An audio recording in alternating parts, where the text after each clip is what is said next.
നബി സല്ലല്ലാഹു അലൈഹി വസല്ലം പറയുന്ന ഒരു ഹദീസിൽ കാണാം, മനുഷ്യന്മാർക്കൊരു കാലഘട്ടം വരാനുണ്ട്, അന്ന് പലിശ തിന്നാത്തവരായിട്ട് ആരും ഉണ്ടാവില്ല. അതല്ലെങ്കിൽ പലിശ തിന്നില്ലെങ്കിൽ പോലും അതിന്റെ പൊടിപടലങ്ങൾ സ്പർശിക്കാത്തവരായിട്ട് ആരുമില്ല.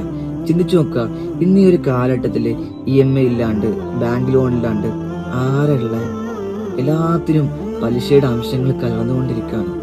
അല്ലാഹു സുബ്ഹാനഹു വ തആല ഡയറക്റ്റ് ആയിട്ട് യുദ്ധം പ്രഖ്യാപിക്കുന്ന ഒരു വിഭാഗം ഉണ്ടെങ്കിൽ അത് പലിശയായിട്ട് ഇടപെടുന്ന ആളുകളെയാണ്. 7 വൻപാപങ്ങൾ ഒന്നായിട്ടാണ് അല്ലാഹു സുബ്ഹാനഹു വ തആല പലിശയെ കാണുന്നത്. വ്യഭിചാരത്തെക്കാട്ടിലും മദ്യപാനത്തെക്കാട്ടിലും ഒക്കെ വളരെ ഗൗരവത്തോടുകൂടി അല്ലാഹു സുബ്ഹാനഹു വ തആല പറയുന്നതാണ്. സ്വന്തം ഉമ്മയെ വ്യഭിചരിക്കുന്നതിനെക്കാട്ടിലും ഏറ്റവും വലിയ പാപമായിട്ടാണ് അല്ലാഹു സുബ്ഹാനഹു വ തആല പലിശയെ കാണുന്നത്.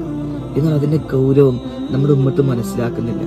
ചെറിയ കാരണങ്ങൾ പറഞ്ഞുകൊണ്ടാണെങ്കിലും പലിശയ്ക്ക് പല കാര്യങ്ങളും എടുത്തുകൊണ്ടിരിക്കുകയാണ്. അള്ളാന്റെ ബർക്കത്ത് നഷ്ടപ്പെട്ടു പോവുകയാണ്. ചിന്തിച്ചു നോക്കാം, നമ്മുടെ സമ്പത്തിൽ അള്ളാന്റെ ബർക്കത്തില്ല എങ്കിൽ നമ്മൾ രക്ഷപ്പെടൂല. എപ്പോഴും വേദനകൾ മാത്രമായിരിക്കും.